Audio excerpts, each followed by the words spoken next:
Hello everyone. In this video, I will show you how to verify identity on Upwork. First, open the Upwork website or the Upwork app on your phone.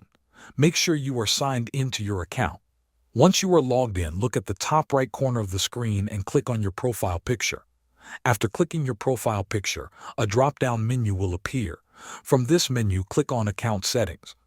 This will open a new page with all your account options. On the left side of the screen, you will see a menu. Scroll through this menu and find the option called Identity Verification. Then click on it. Now you may notice that if you have a new account, Upwork might ask you to buy connects to unlock identity verification. If you do not want to pay, there are a few ways around this. First, you can wait for a mandatory request.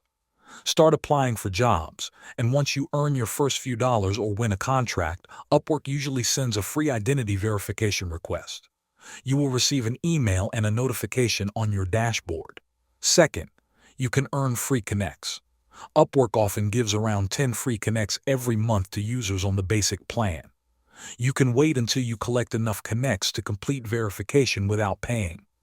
Third, if you want to verify immediately, click the button that says Buy Connects to get IDV badge. You will need to add a payment method like a credit card or PayPal in your billing settings. After that, upload a government-issued photo ID. Make sure the country on your ID matches your profile. Then, complete the camera step by taking a selfie or joining a video call. Finally, submit everything for review. Thanks for watching.